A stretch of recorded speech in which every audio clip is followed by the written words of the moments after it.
I've always been a light sleeper, so when I woke up in the middle of the night to the sound of my phone buzzing, I didn't think much of it. I checked the screen. It was just a spam notification. I turned the phone face down on my bedside table, rolled over, and tried to go back to sleep. That's when I heard it. At first I thought it was just the wind. It was a faint, distant noise, like a creaking floorboard or maybe a tree branch brushing against the window. I live alone in a quiet neighborhood, so any small sound seems to carry further in the silence. But then the sound came again, a little louder this time. It wasn't outside, it was inside the house. I sat up in bed, heart racing. I listened carefully, trying to locate the source of the noise. It was coming from the hallway outside my bedroom. It sounded like slow, deliberate footsteps. I grabbed my phone, turning on the flashlight, and pointed it towards the door. The footsteps stopped. I waited for a few moments, straining to hear. Nothing. Maybe I was just hearing things. Maybe I was half asleep and it was just my mind playing tricks on me. I took a deep breath and laid back down, telling myself it was nothing. But just as I started to drift off again, I heard it. This time, it was unmistakable. A soft thump, like someone placing their foot down carefully, just outside my bedroom door. I froze. I could feel my heart pounding in my chest, and every instinct told me to stay still, to not move, but I couldn't ignore it. I had to know if someone was in my house. I grabbed the baseball bat I keep next to my bed and tiptoed towards the door. My hand was shaking as I reached for the doorknob. I opened the door slowly, inch by inch, until I could peer into the hallway. It was empty, but the air was cold, unusually cold for a summer night. I stepped into the hallway, shining the flashlight down towards the living room. Nothing. I checked the front door. It was locked, deadbolt in place. No sign of a break-in. I walked through every room in the house, turning on the lights as I went. But everything was exactly where it should be. No broken windows, no signs that anyone had been there. I went back to bed, but sleep didn't come easily. I kept thinking about those footsteps, how deliberate they had sounded. By the time morning came, I had convinced myself it was just the house settling, a creaky floorboard, something rational. That night, though, it happened again. I woke up at exactly 2:33 a.m. to the sound of footsteps in the hallway. This time, they were louder, clearer. They stopped just outside my bedroom door. My skin prickled with fear, but I forced myself to sit up, listening. Then I heard a soft, almost inaudible knock on the door, not loud enough to wake someone, but loud enough to let you know you're not alone. I jumped out of bed, bat in hand, and swung the door open. Again, no one was there, but something was different this time. There was a piece of paper on the floor folded neatly, like someone had slipped it under my door. I picked it up, unfolding it with trembling fingers. Written in small, jagged handwriting were the words, "I see you." I felt the blood drain from my face. My heart raced as I scanned the hallway, but I was completely alone. I ran through the house again, checking every window, every door. Everything was locked. No signs of forced entry. I couldn't explain it. How could someone have left a note inside my house without breaking in? I didn't sleep that night or the night after. The footsteps continued, sometimes louder, sometimes quieter, but always there. I started hearing whispering too, so faint that I could never make out the words. But just knowing it was there, in my house, was enough to drive me to the edge. One night, desperate for answers, I set up my phone to record while I slept. I wanted to see if I could catch something, anything that would explain what was happening.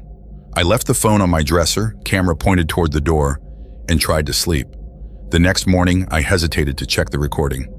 I wasn't sure I wanted to know what I might have caught on camera, but curiosity got the better of me. I grabbed my phone and pressed play. At first, there was nothing, just me, lying in bed, shifting around, the usual. Then, around 2:30 a.m., the door to my bedroom creaked open, slowly, like someone was pushing it. The camera didn't capture anyone, but the door moved on its own. After it fully opened, the whispering started. Low, raspy, and constant. It grew louder and louder until suddenly the phone stopped recording. The file was corrupted after that. I haven't stayed in that house since. I packed a bag that morning and left. I've tried to find a new place, but I can't bring myself to feel safe anywhere. Every night, I still wake up at 2:33 a.m., and I swear I hear those footsteps no matter where I am. Sometimes I wonder if it was ever just the house, or if it is still following me. I've never believed in ghosts, spirits, or anything supernatural. I've always been a firm believer in logic and reason. That was until the night I visited the house on Maple Street. I still don't know if I believe in ghosts, but I can't explain what happened to me that night, and it's something I'll never forget. It all started when my friend Paul suggested we check out this old, abandoned house on Maple Street. It had a reputation in town as being haunted, but I shrugged it off as just another urban legend. Paul was into that sort of thing, ghost hunting, paranormal investigations, but I agreed to go mostly out of curiosity and boredom. The house had been empty for years. It was an old two-story Victorian with boarded-up windows and overgrown weeds in the front yard. There were rumors that the last family who lived there had left in the middle of the night, abandoning everything inside. People said the house was cursed, but I figured it was just another dilapidated old building. We arrived around 11 p.m. with nothing but flashlights and our phones. The air was cold and still, and the house loomed above us like a dark shadow. Paul was excited, practically bouncing as we made our way to the front door. It was slightly ajar, the wood swollen and cracked from years of neglect. I remember thinking it looked like the house had been forgotten by time itself. As soon as we stepped inside, the air changed. It was colder, like we had walked into a freezer. The place was a mess. Furniture covered in dust, old family photos hanging crooked on the walls, and cobwebs everywhere. The silence was overwhelming, as if the house was holding its breath, waiting for something. Paul immediately began exploring, eager to find any sign of the paranormal. I stayed close to him, not really feeling scared, just uneasy. The place felt wrong, like we shouldn't be there, but I didn't say anything. I didn't want to seem like a coward. We made our way through the living room and into the kitchen. That's when we first heard it, a faint tapping sound, like someone lightly knocking on wood. We both froze and looked at each other. It was coming from upstairs. Paul grinned. "Come on, let's check it out." I wasn't as enthusiastic, but I followed him up the creaky staircase. The house groaned and shifted with every step we took, as if it were alive. The tapping continued, rhythmic and deliberate, always just ahead of us. When we reached the top of the stairs, the sound stopped. We stood in a long hallway with several doors on either side. The air up there was even colder, and I felt a strange pressure in my chest, like I couldn't breathe properly.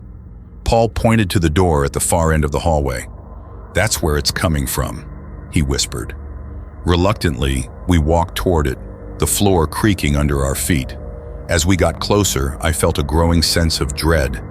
My instincts were screaming at me to turn around and leave, but Paul was determined to find whatever was making that sound. When we reached the door, Paul pushed it open and we stepped inside. It was a bedroom, untouched by time. The bed was still made, clothes scattered on the floor, and there was an old dusty mirror leaning against the wall. It looked like someone had left in a hurry.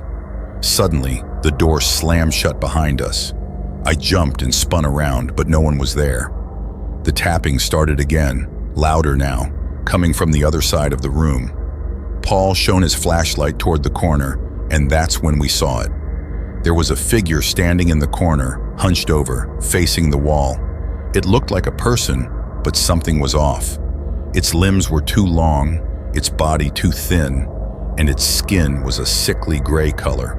It didn't move, didn't turn around, just stood there, tapping its long fingers against the wall in a slow, deliberate rhythm.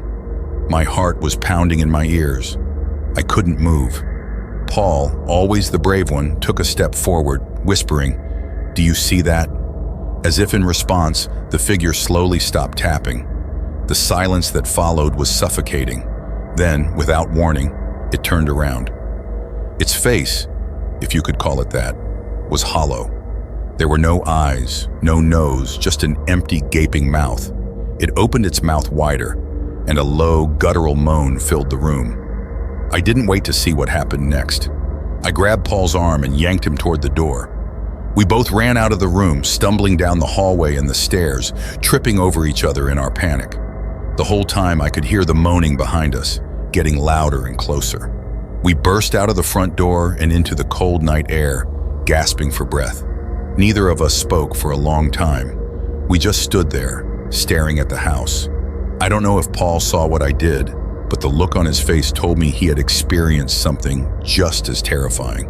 We didn't talk about it on the drive home. In fact, we didn't talk about it at all after that night. Paul never mentioned going back to the house, and I never brought it up. We both pretended like it never happened, but I couldn't shake the feeling that something followed us out of that house. For weeks after, I kept waking up in the middle of the night to strange noises, tapping on the walls, footsteps in the hallway. At first, I thought it was just my imagination, but the sounds became more frequent, more deliberate.